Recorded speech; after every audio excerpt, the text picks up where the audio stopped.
자, 안녕하세요. 자연스입니다.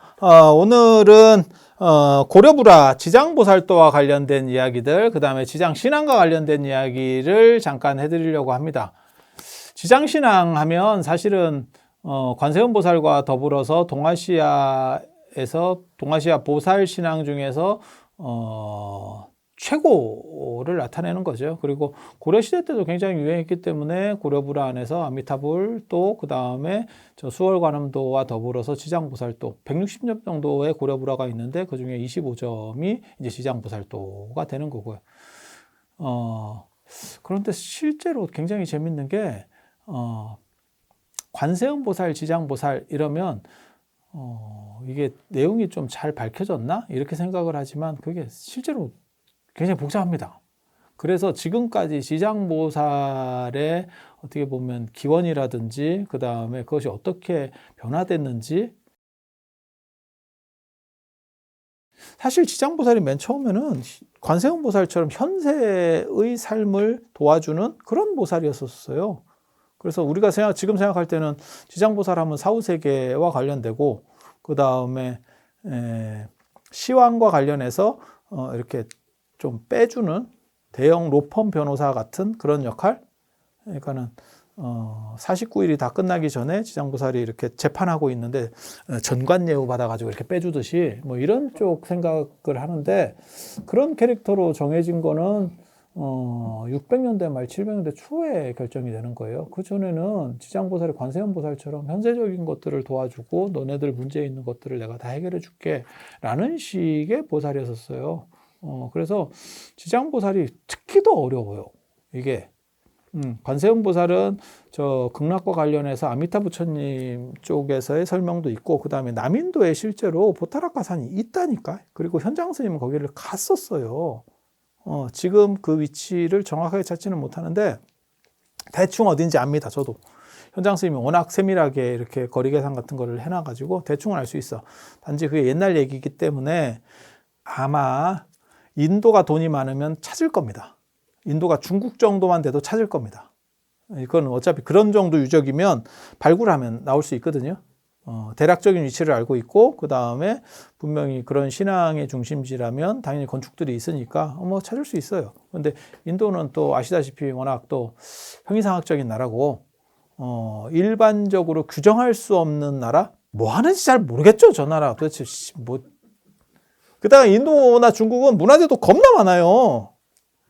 그렇다 보니까 지네들 별 신경도 안 쓰고, 그리고 걔네가 이제 또 힌두교 중심이다 보니까 불교에 대해서 그렇게까지 이제 관심도 없고, 그다음에 경제력도 떨어지고 이러니까, 경제력이 떨어지면 문화의식이 존재하지 않거든요. 우리도 저희 어렸을 때만 하더라도 문화재 개념도 없었고, 뭐 전통문화 이런 것들은 약간 부정적으로 봤었어요. 그런 것들을 극복하고 새로운 거, 그게 새마을운동 아니에요. 그래서 녹그릇을 양은 그릇으로 바꾸고, 이게 무슨 또라이 짓인가 싶은데, 그래서 전통적인 것들은 다 어떻게 뭐 없애야 될, 중국도 그런 일을 한 거고, 그게 이제 66년에서 77년까지 그 홍위병 문화 대혁명, 중국의 가장 또라이 같은, 근현대사에서 가장 또라이 같은 거고, 그 영향을 받은 게 어떻게 보면 우리나라 새마을운동도 그렇게 된 건데, 우리는 뭐 그렇게까지 극단적이진 않았으니까. 그래서 그런 정도들이 있죠. 그래서 관세음보살 같은 경우는 찾아볼 수 있는 자료들이 훨씬 더 이렇게 강력해요. 많아. 그리고 실질적으로 보타라카산도 존재하는 데고, 그리고 지금 당장은 모르지만 기록이 다 남아 있고, 갔던 답사기가 있는데 뭐 그 현장 스님의 대당서역에 다 나오고 있는데 뭐. 그러다 보니까 실체성이 뚜렷하구나라고 하는데, 이 지장보살은 인도에서부터 시작된 건 맞아요. 맞는데 인도에서 좀 인기가 없었어. 별로 이렇게 그닥, 이게 외국 가서 터지는 경우가 있어요. 되게 재밌어. 종교도 대표적인 게 우리만 그런 게 아니고 청교도도 그렇잖아. 유럽에서 개털이었다가 그냥 메이플라워 타고 미국 왔다가 갑자기 대박? 이렇게도 되는 경우들이 있어요. 대승불교도 사실 인도 안에서는 비주류였습니다. 소승불교라고 하는 부파불교보다 비주류였었어요. 그런데 중국으로 넘어오면서 이제 이게 상황이 반전되는 거고, 그리고 외부 영역에 대해서 개척을 더 적극적으로 하는 팀들이 특징이 뭐냐면 내수가 잘 안 돼. 내수 쪽에서 밀리는 거야. 그러니까 외부 판매나 외부 세력의 확장에 더 신경을 써. 그래서 지장보살이 인도에서 발견은 돼요.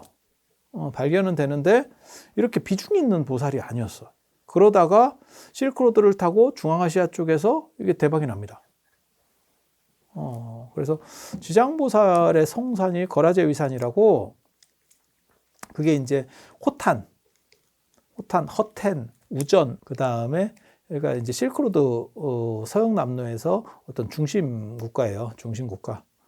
그렇게 해서 거기서 이제 문명의 교차로 같은 상황 속에서 이렇게 섞이는 과정에서 거기 지장신앙이, 그리고 거기가 호탄이 지장신앙의 성지이기도 하지만 또 한 가지가 뭐냐, 화엄경의 성지이기도 해요.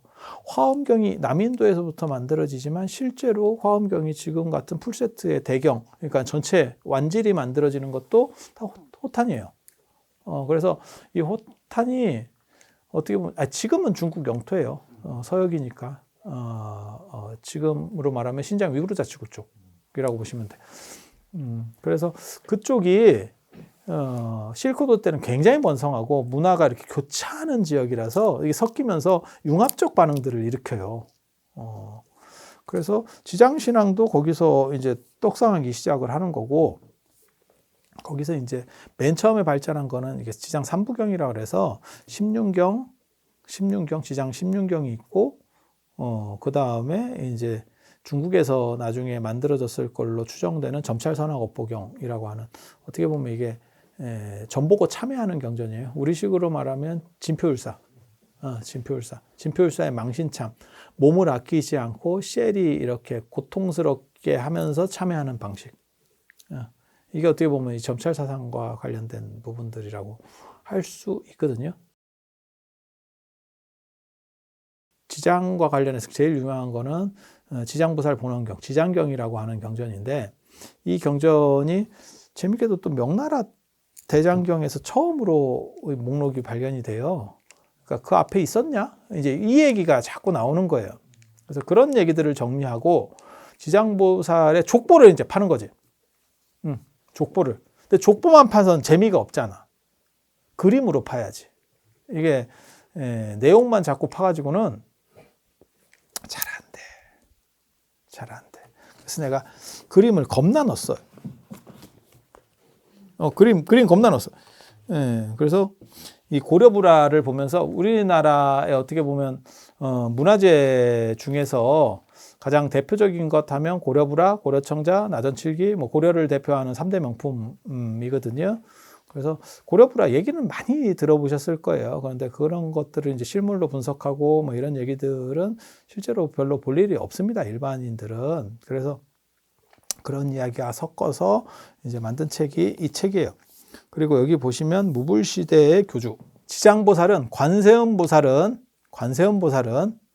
아미타 부처님과 같이 나올 때는 넘버 2입니다. 수월관음도나 관음전에 혼자 계실 때는 넘버 1인데 이 아미타 부처님하고 같이 계시는 극락에서는 넘버 2예요. 그런데 지장보살은 어떠한 부처님하고도 결합해서 나오는 경우가 없습니다. 왜? 이게 무불시대의 교주거든요. 이게 뭔 소리인지 못 알아듣겠지?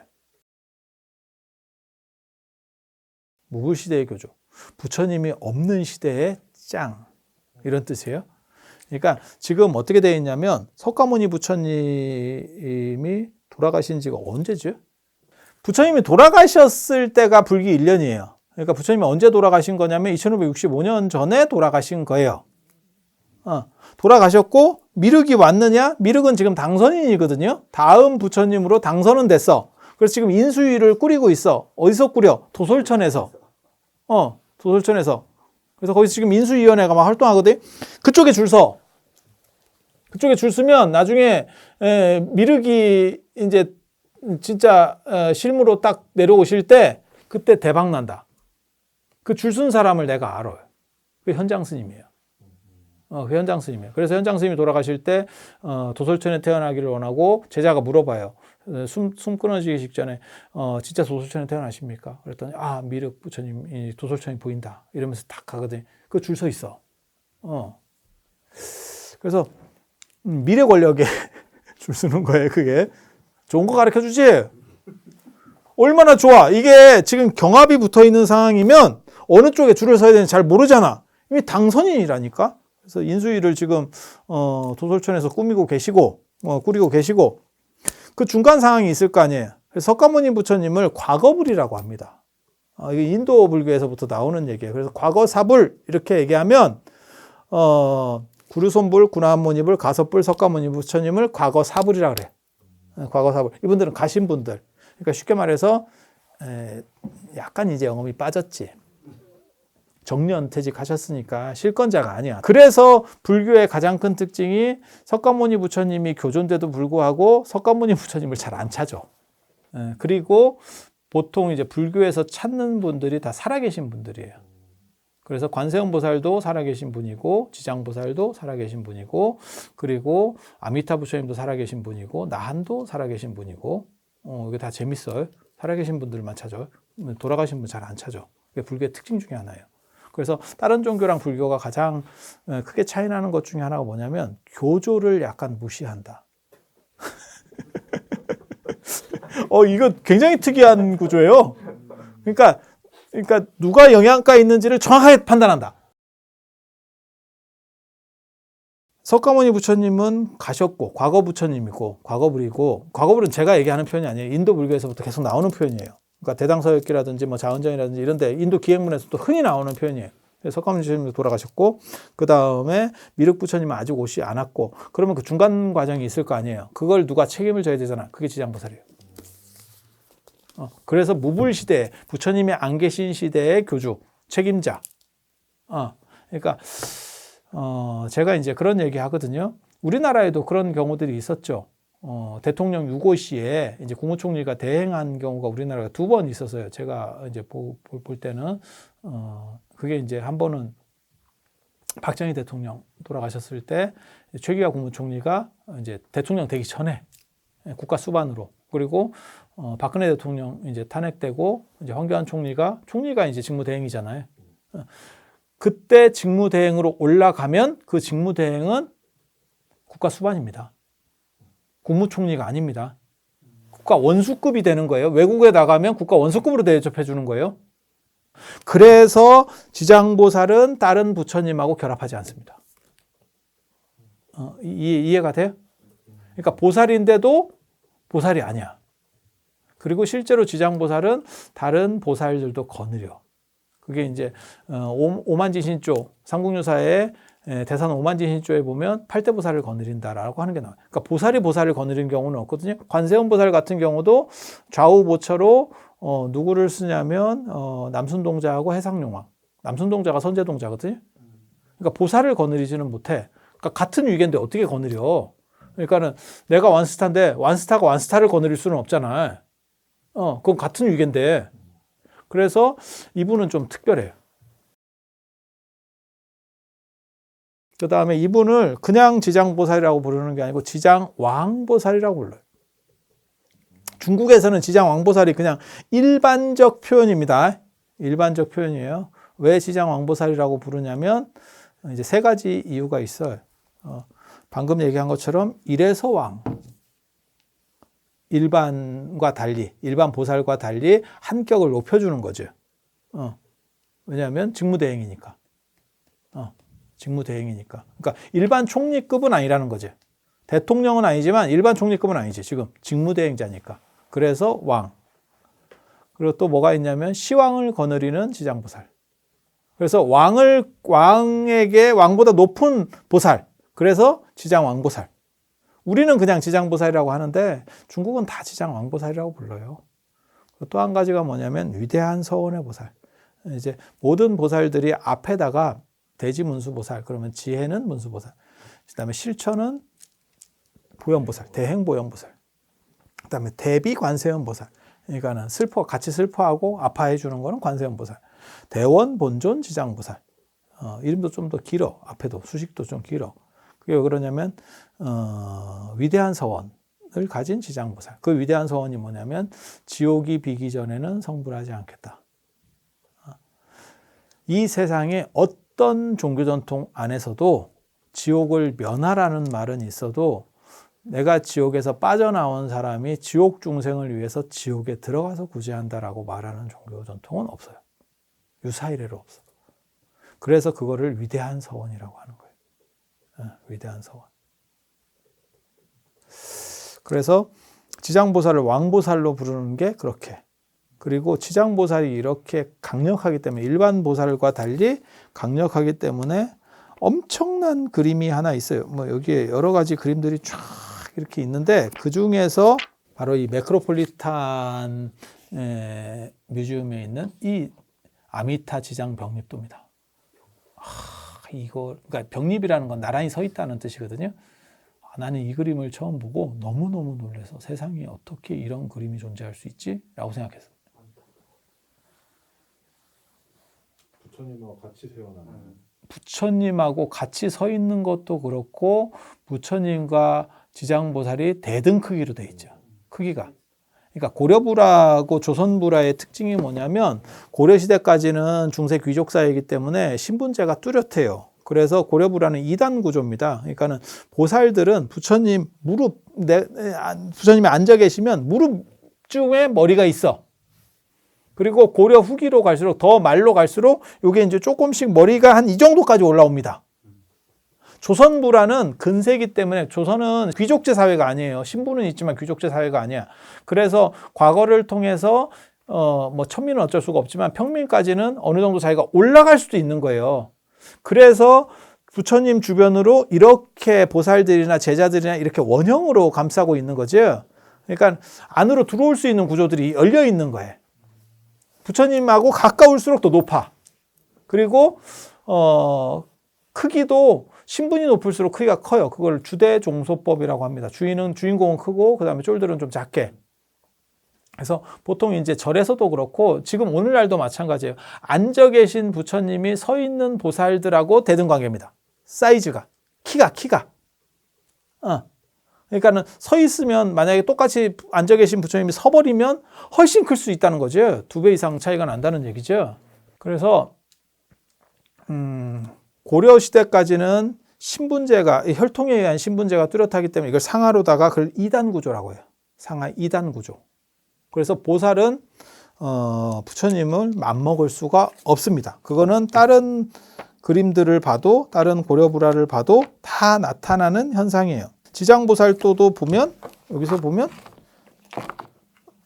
시왕이라든지 이런 게 다 어떻게 보면 요 무릎 아래서 그러니까 2단으로 쫄은 밑에 있고 이제 주인공은 위에 있고 그러니까 급이 다른 거지. 어디 맞먹으려고 들어 뭐 이런 거지.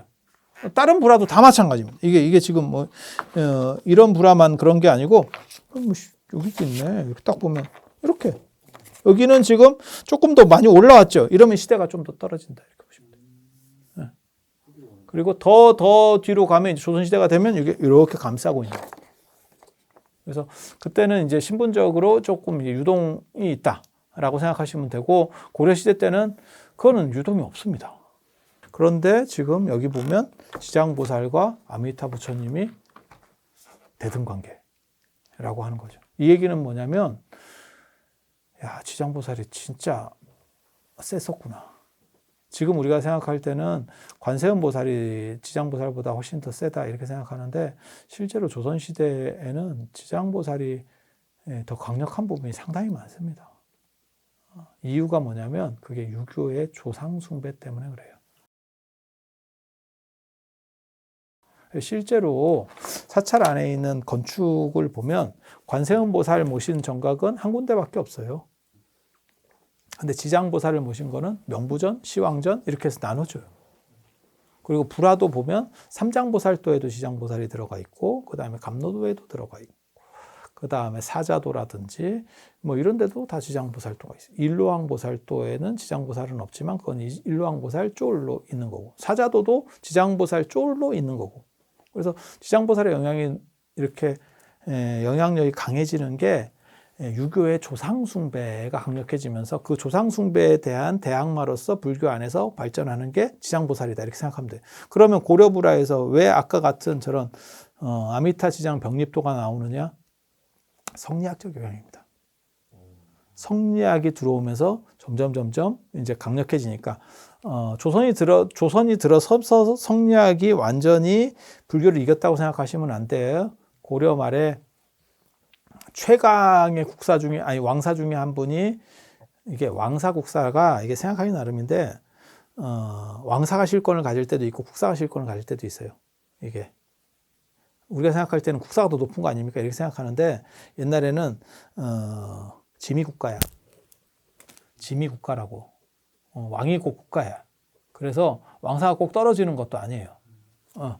그래서 나홍 스님 같은 경우가 굉장히 잘 나가는 실권을 가졌던 왕사였는데도 불구하고 나홍 스님이 대간의 탄핵으로 귀양 가다가 돌아가시거든요.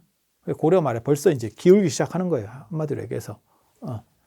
그래서 실록에 보면 뭐라고 나오냐면 그때 우리가 조선왕조실록에 나홍을 탄핵해서 죽이기도 했는데 왜 불교를 못 조지냐 이런 식으로도 나오거든요.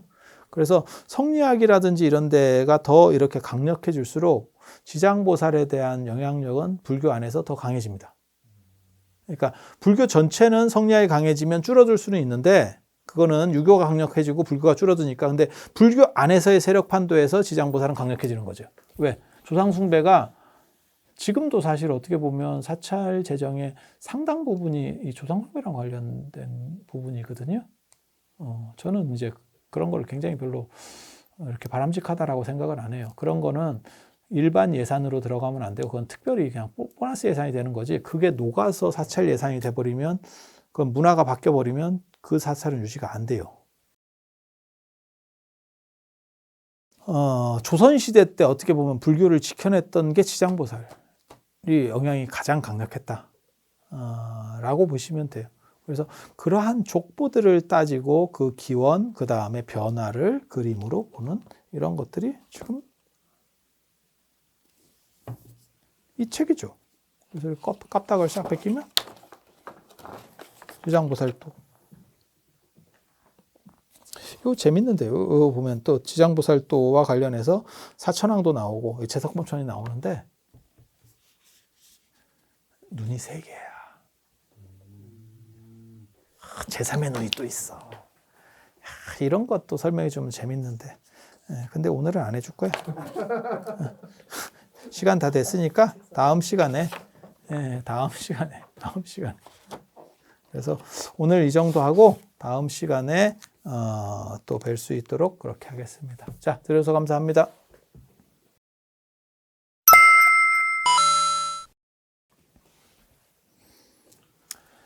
이 책의 어떻게 보면 최대 장점은 고려불화를 볼 수 있는 고려불화를 많이 모았다는 거거든요. 그러니까 제가 늘상 얘기하는 건데 굳이 내용을 알려고 하지 마라. 그 자체가 영험하다. 그리고 여러분이 몰라서 그러는데 고려불화 제가 예전에 괴불 얘기할 때도 그런 얘기를 좀 해드렸었는데 우리나라에 있는 모든 괴불 아십니까? 마당에다가 이렇게 놓고 크게 거는 절 마당에 놓고 하는 밖에 거는 그 괴불들은 모두 다 영험해요. 왜냐하면 수백 년 동안 비를 한 번도 안 맞은 거기 때문에 비를 맞으면 괴불은 끝납니다. 그리고 너무 크기 때문에 저게 비 올 때 걷어도 이미 날아가요. 그래서 비 한 번도 안 맞았다는 거고, 그러니까 영험하지 않으면 수백 년 동안 살아남을 수 없어요. 그 괴불이 참 재밌는 게 신도가 얼마나 많았어요. 마당에 신도가 지금 법당에서 못 들어온다는 얘기잖아요. 굉장히 재밌죠. 그래서 그게 조선 후기를 반영하는 아주 지표거든요. 그리고 그렇다 보니까 정부의 삥을 뜯기면서도 그때 이제 건물들을 대부분 다 지을 수 있었던 거죠. 그리고 고려불화도 마찬가지예요. 고려불화도 지금 남아있는 거는 다 나름 영험한 겁니다. 그리고 한 가지 재밌는 얘기를 해드리면 이게 대부분 일본에 많이 가 있는데 일본 사람들이 이제 왜구나 이런 거 고려 말에 이제 왜구 침략이 많았었잖아요. 기후가 이제 조금 안 좋아지면 섬 사람들이 튀어나와요. 걔네는 이제 먹고 살기가 상대적으로 한계가 있기 때문에 내륙 쪽은 중국이나 이런 데는 기후가 안 좋아도 다른 쪽에서 물류를 유통할 수 있는데 섬은 이게 폐쇄적이어서 방법이 없어요. 그러니까 나와야 돼.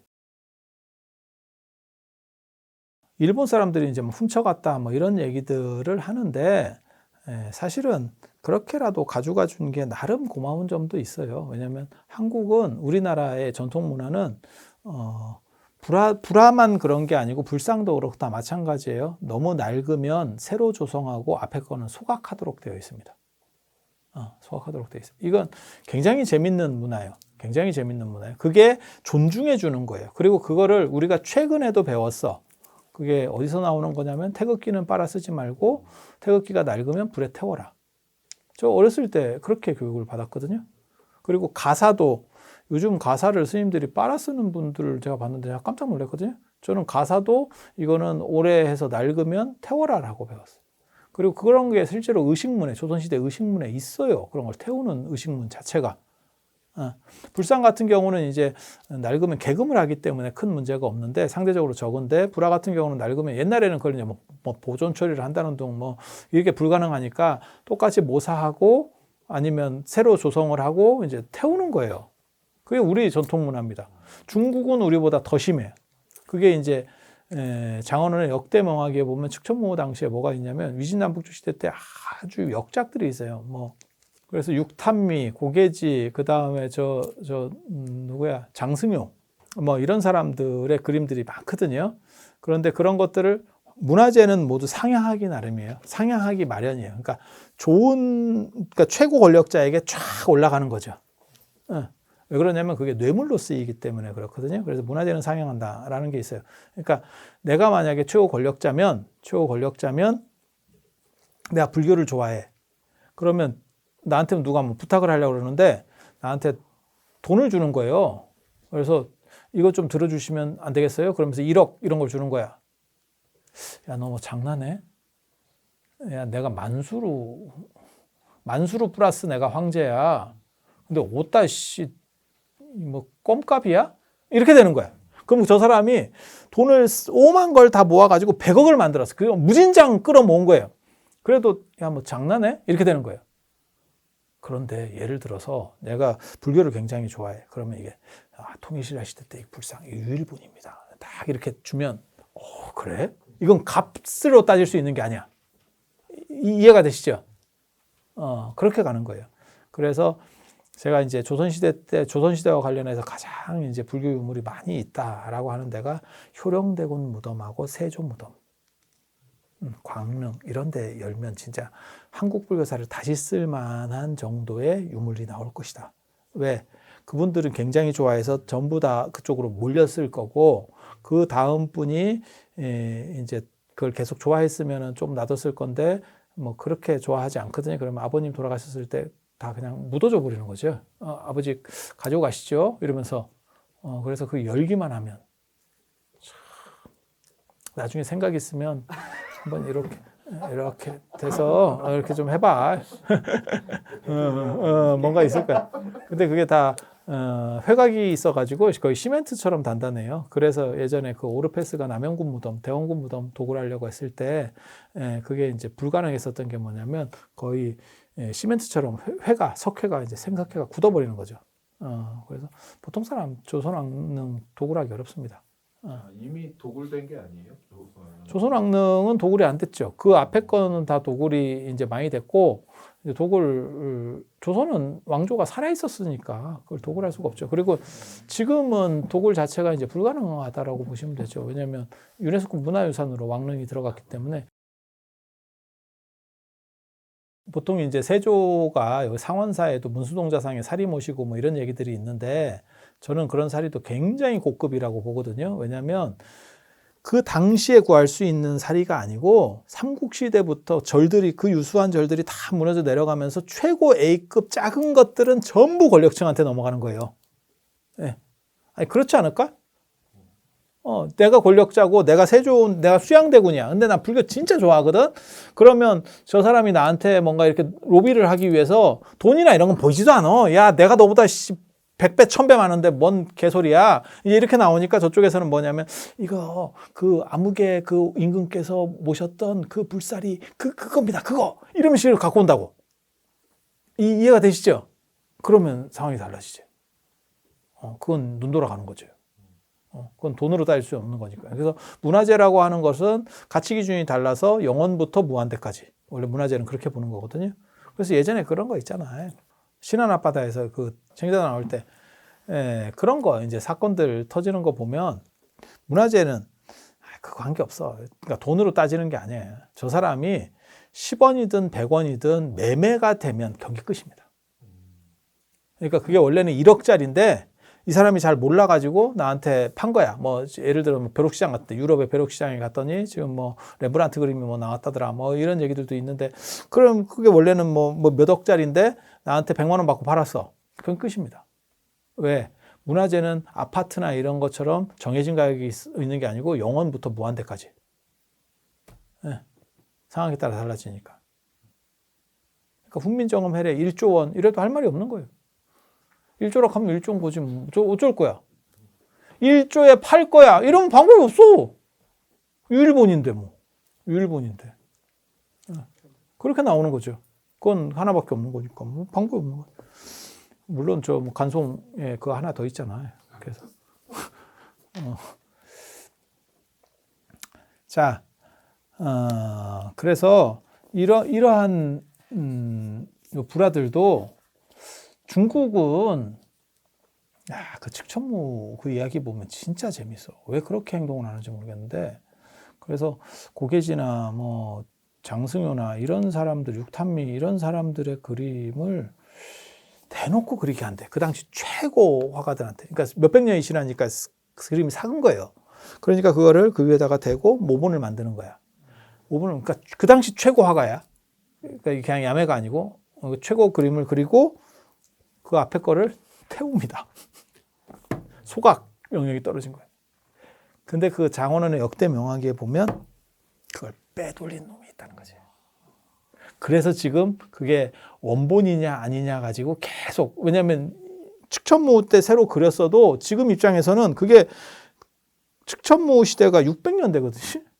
600년, 700년 이때인데 그럼 1300년이 됐잖아요. 1300년이나 1500년이나 1600년이나 구분을 못해요. 지금 입장에서는.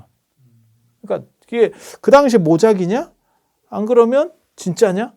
그러니까 이게 조금 관점이 다른 게 우리가 생각할 때는 그걸 똑같이 아무리 똑같이 베껴도 현대 기술로도 그게 똑같이 안 되는 건데 그때 특히 이게 붓이라는 건 더 안 돼요. 붓은 전후좌우만 움직이는 게 아니라 상하가 움직이는 이 필기구 중에서 최강입니다. 쓰기가 어려운 게 최강이야. 그런데 이걸로 한 거를 어떻게 똑같이 그려? 대원군이 난을 쳤는데 그 다음날 똑같은 거 하나 더 해주세요. 야, 씨, 뭐 장난해? 이게 한 번 이렇게 한 거를 똑같은 힘으로 준다는 거는 이건 내가 해도 안 돼. 아도르노나 뭐 이런 사람들이 하는 이제 아우라론이거든요. 진품의 아우라라고 하는 아우라가 있는 게 진품이 아니냐. 근데 이제 그것도 이제 나중에는 이제 다 이제 그거 되죠. 이제 사진 예술이 나오면서 진품을 한 개를 어디까지 넣을 수 있느냐. 사진 예술이 요즘 사진 가지고도 값이 엄청나게 올라가요. 그런데 그게 JPG 파일 하나가 쉽게 말해서 뭐 50억이야. 야, 그거 네이버에서 다운받으면 되는데. 그거나 이거나 뭐가 틀려? 화소 차이가 있어. 그게 그거 아니요? 조금 차이는 있겠지. 근데 이거는 하나는 무료잖아. 그걸 내가 왜 50억에 사야 되지? 근데 거기다가 넘버를 박는 데잖아. 파일에다가. 그게 큰 의미가 있을까? 그전에는 그게 없었어. 예술 복제 시대가 되기 전에는 그게 없었어. 왜냐하면 아무리 똑같이 따라 그려도 차이가 있죠. 예, 아무리 기술이 좋은 사람이 했어도 그건 차이가 있죠. 그렇게 해서 중국만 이랬던 게 아니고요. 우리나라 어진도 그렇게 했어요. 어진, 그러니까 어진이 뭐냐면 이걸 알아두셔야 되는 게 되게 재밌는 게 불교에서는 그림을 놓고 제사를 지내고 그게 진영이라고 하는 겁니다. 그림을 놓고 제사를 지내고 그러니까 내가 내 아버지 제사를 지낼 때 그림을 쓰는 거예요. 유교에서는 위패를 놓고 제사를 지내요. 유교에서는 뭐라고 얘기했냐면 아무리 비슷하게 그려도 그게 네 아버지냐? 다른 거 아니야? 차이가 있을 거면 차라리 이름을 쓰는 게 더 깨끗하지 않냐? 그게 위패 문화예요. 그 논쟁이 조선 초에 있었어. 유불이 교체될 때 있었어. 그래서 지금도 오늘날도 절에서 제사를 지낼 때는 큰 스님 사진, 이 그림이 나옵니다. 그걸 그렇게 해서 그 그림만 모셔놓은 데를 진영각이라 그래요. 그걸 진영이라고 하고. 진짜 진영이라고 하는 게 진짜 그림자. 응? 그렇게. 그런데 희한하게도 유교 시절인데도 불구하고 임금은 둘을 다 동시에 썼어. 그래서 임금 어진이 남아있는 거예요.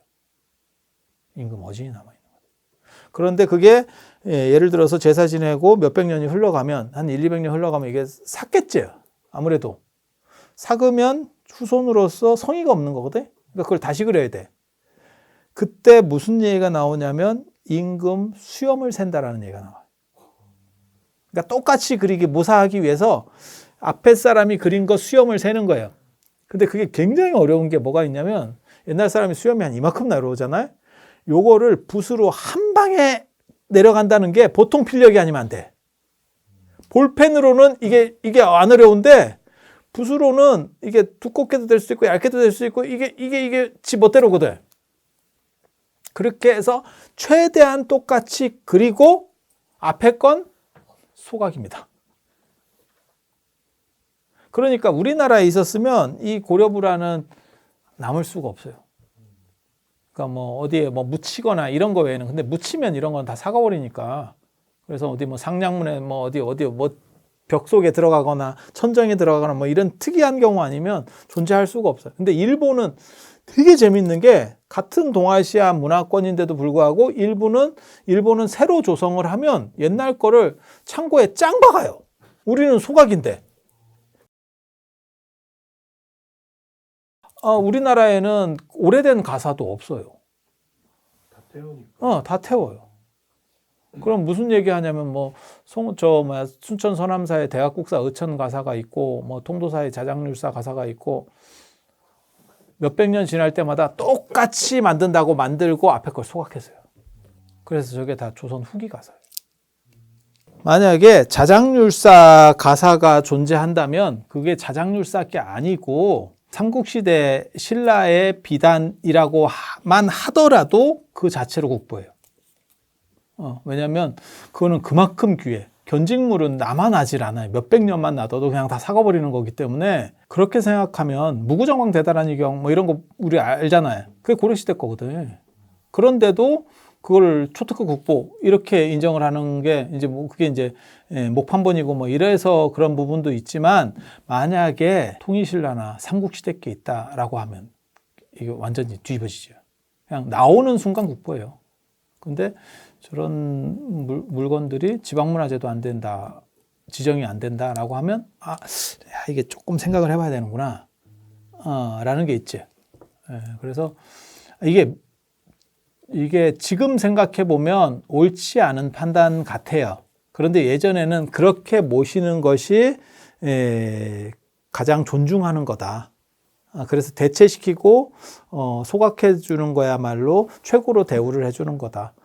잘못해서 그것이 남아있게 되면 무슨 문제가 벌어지냐면 훼손될 수도 있고 그 다음에 약간 이렇게 굴려질 수도 있고 약간 이렇게 격이 떨어지게 되는 거죠. 그런데 일본만은 특이하게도 그거를 딴 창고에다가 수장고에다가 그걸 계속 모시더라 라는 거예요. 그래서 일본이 과연 동아시아의 문화전통 안에서 완전히 다 이해될 수 있는지도 저도 잘 모르겠어. 일본은 카레 문화거든. 그래서 되게 재밌는 게 우리나라는 욕이 더럽게 발전해 있어요. 일본은 욕이 없어. 그래서 내가 일본 사람하고 싸울 때 욕하면 한국 사람이 100% 이긴다. 일본은 기껏해야 빠가야로 조선징. 우리는 16단 콤보 연속 공격 이런 거 가능해. 그게 가능한 게 뭐냐면 우리는 문해 문화이기 때문에 공부하는 사람들은 주둥이로만 떠드는 거예요. 그리고 실제로 우리 한국 사람들이 되게 막 몸으로 잘 싸울 것 같지만 싸워봐 이러면 생각보다 잘 안 싸워. 그래서 욕이 발전하는 거고, 일본은 욕을 하면 결투입니다. 결투입니다. 그러니까 욕을 할 수가 없어. 그러니까 칼 빼고 진짜 사무라이처럼 붙어야 돼. 그러니까 욕하는 놈은 다 단종된 거지. 그래서 일본 문화가 진짜 동아시아 문화 안에 존재했는가에 대해서도 한 번 정도는 생각을 해봐야 돼요. 그래서 미국에서 연구할 때는 세무엘 헌팅턴이나 이런 사람들이 연구할 때는 동아시아에는 두 개의 문명권이 있다. 중국 문명권, 일본 문명권. 이렇게 우리가 들을 때는 무슨 개 풀 써먹는 소리야 라고 하지만 아무튼 색깔은 좀 달라. 그래서 걔네가 갖고 가준 게 나름 괜찮아. 그러니까 그게 정당성을 가진다라고 하는 건 아니고 그렇게라도 보존해주지 않았으면 우리는 잘못하면 전부 다 잃어버릴 수도 있었다. 라는 입장에서는. 그리고 만약에 이게 약탈한 거면 반환을 요청할 수 있지만 사실 사간 거면 경기 끝입니다. 그러니까 그게 100원에라도 사갔으면 경기 끝입니다. 계약이 있으면 경기 끝입니다. 문화재는. 그래서 고려불화가 지금 남아있는 건 어떻게 보면 가장 영험한 것들, 그리고 이거 또 딴 얘기인데, 예전에는 고려시대까지만 해도 벽화가 주류예요. 걸개 그림을 탱화라고 하는 건데, 이 걸개 그림보다 걸어놓는 그림, 지금은 탱화인데, 그리고 벽화가 더 어려울 것 같아요? 탱화 그리기가 더 어려울까요? 탱화는 뭐냐면, 그림을 이렇게 그려놓고 붙이는 방식이잖아요. 벽화는 그냥 벽에다가 쉘이 이렇게 하는 방식이고, 어느 게 어려울까요? 벽화가 어려워.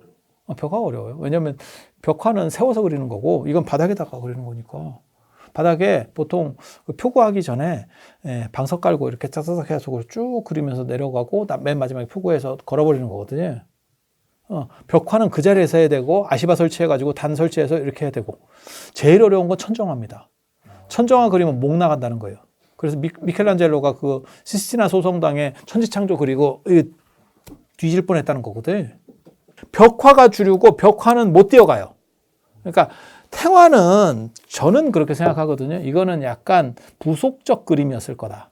메인 그림이 아니고 약간 부속적 그림이었을 거다. 그리고 일본 사람들이 선호하는 그림들을 뛰어가요. 그러니까 무조건 다 뛰어가는 게 아니고, 이걸 어떻게 뛰어가는 거냐면 사실 오려가지고 둘둘 말아가거든요. 그렇게 하겠지. 표구까지 해갖고 가면 힘들어서 어떻게 갖고 가. 그러니까 둘둘 이렇게 쭉 말아가지고 하는데, 선호하는 그림이 있을 거 아니에요. 절에 내가 외구야. 그렇게 해서 들어왔어. 그러면 좋은 그림. 내 눈에 볼 때.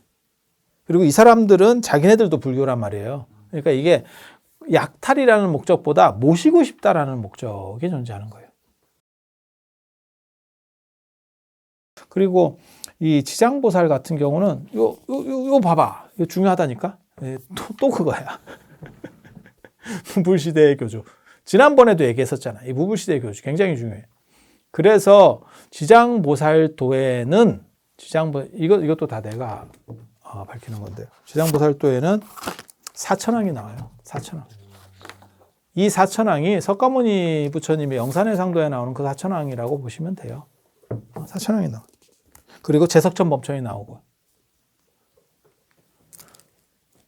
그래서 지장보살님은 3과 사후세계까지 둘 다 다루고, 이렇게 아미타불에도 아미타 부처님 그림에는 사천왕이 안 나옵니다. 사천왕이나 제석범천이 안 나옵니다. 이유는 뭐냐면 원래는 안 나와야 돼. 극락에는 사천왕이나 제석천 범천이 없어요. 극락은 이미 완전한 세계고, 그 다음에 거기에는 수미산이 없어. 수미산이 없으면 수미산 중턱에 사천왕천이 있고, 수미산 꼭대기에 도리천이 있거든. 근데 극락은 완전 평지입니다. 완전 평지예요. 그래서 산이 없어. 그래서 사천왕이나 제석천이 없어. 그걸 옛날 사람들이 좋아했어요.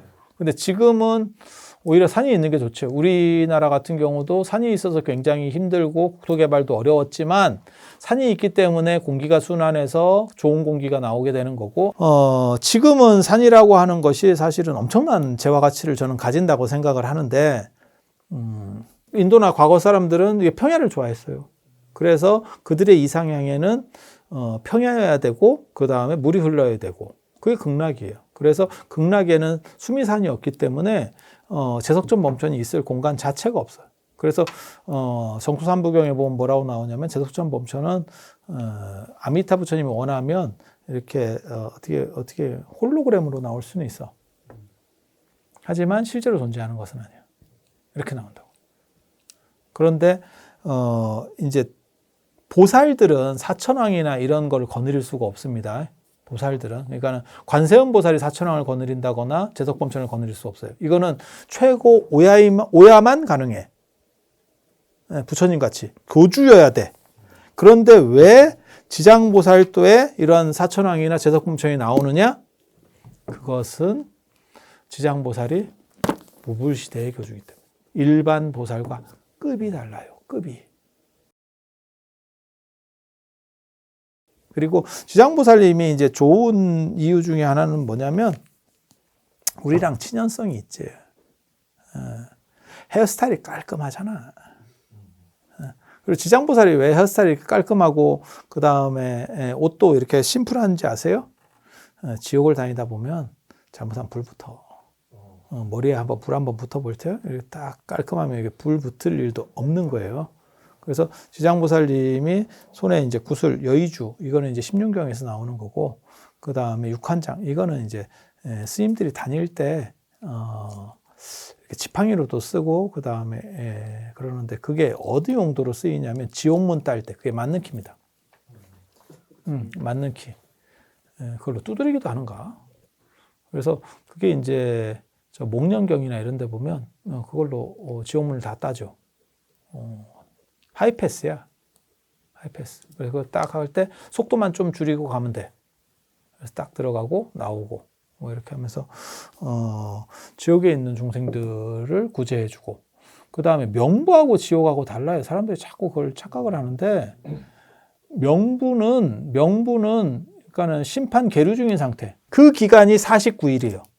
사람이 죽어서 다음 생으로 결정되지 않은 49일이 사실은 그게 계류 중일 때, 그래서 7번의 심판을 하는 거거든요. 총 7번의 심판을. 그때 이제 지장보살이 이렇게 도와줄 수 있는 거고, 그래서 제가 얘기할 때 뭐라고 얘기하냐면 49일에 필요한 거는, 49일에 필요한 사람은 전관예우가 필요하다. 전관예우가 필요하다. 그리고 형이 확정된 상황에서 하는 거는 천도제예요. 그건 49일은 일생에 한 번밖에 못 하는 거고, 천도제는 여러 번 해도 돼요. 49제라고 하는 거는 연예인으로 말하면 제가 그렇게 얘기하거든요. 신인상과 같다. 아무리 위대한 연기자라도 신인상은 일생에 한 번밖에 존재하지 않고 그 기회를 놓치면 그 사람은 신인상 못 타. 아니, 그렇잖아요. 신인상이니까 말 그대로. 신인 때 딱 한 번 기회가 오는 거죠. 그건 위대한 연기자라도 안 되는 사람은 안 되는 거죠. 뭐 오스카를 10번을 타도 신인상은 못 타고 오스카를 탈 수도 있는 거니까. 그런데 천도제라고 하는 거는 경기가 이미 그 49일 끝난 뒤에는 무조건 천도제. 그건 형이 확정됐을 때. 그래서 천도제에서 필요한 거는 정관예우가 아니고 대통령 특사. 민정수석에게 줄을 대라. 청와대 민정수석에게 줄을 대라. 이렇게. 그래서 양쪽이 달라요. 그리고 지옥이라고 하는 건 형이 확정돼서 형을 사는 데입니다. 그래서 명부의 지옥이 있는 게 아니에요. 그런데 옛날 사람들이 이게 헷갈리는 게 뭐냐면, 옛날 사람들은 자꾸 이걸 이제 헷갈려 하는데, 그게 왜 그러냐면, 우리가 예전에 사또 이렇게 동헌 뭐 이런 거 보잖아요. 그러면 재판을 심리하는 그 자리 옆에 형을 사는 데가 있어. 네. 그러다 보니까 이게 헷갈려 하는 거예요. 옛날 사람들은.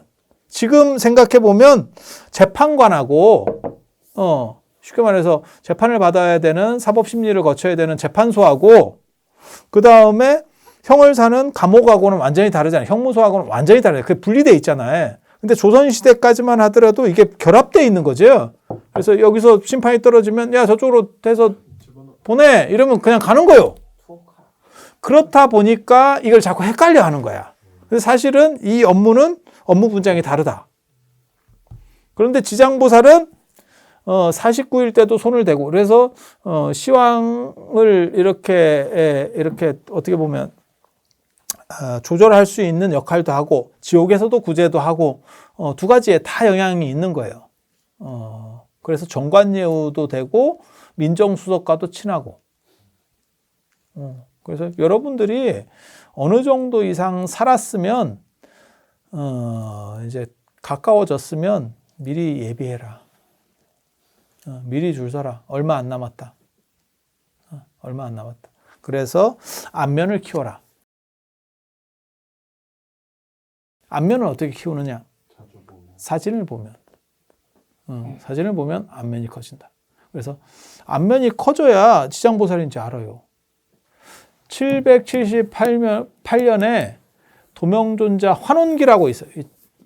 보면 이 문서가 발견되면서 진짜 경천동지할 만한 일이 벌어졌어.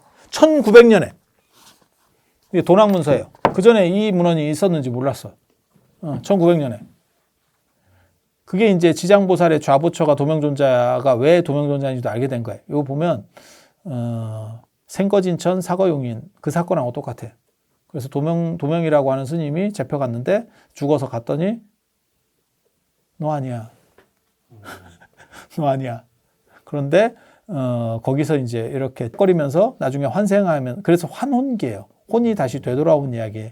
그래서 다시 돌아오는 과정에서 저 누구예요? 이렇게 했더니 내가 지장보살이다. 그러면서 얘기하는 스토리가 나와요. 되게 재밌어. 되게 재밌어. 여기서 무슨 교훈을 얻을 수 있느냐? 많이 알아둬야 된다. 얼굴이 익숙해야 빨리 줄 쓴다. 누군지 모르고 이렇게 얼삥하다가 골로 간다. 그리고 되게 재밌는 게 지장보살의 반려동물, 지장보살이 타고 다니고 뭐 이런 게 개가 나옵니다. 개. 개를 타고 다니는 건 좀. 문수보살이 사자, 보현보살이 흰코끼리, 그 다음에 관세음보살이 뭐 용, 뭐 이런 거는 딱 봐도 좀 그런 것 같다. 좀 멋있어 보인다. 뽀대가 난다. 개 좀 그렇지 않아? 개? 거기에 엄청난 미스터리가 있는데 내가 밝혔어. 내가. 그건 안 가르쳐 줄 거야. 그거 내가 밝혔어. 그래서 오늘 이 정도 하고 다음에 또 다른 이야기로 찾아뵐 수 있도록 그렇게 하겠습니다. 자, 들어주셔서 감사합니다.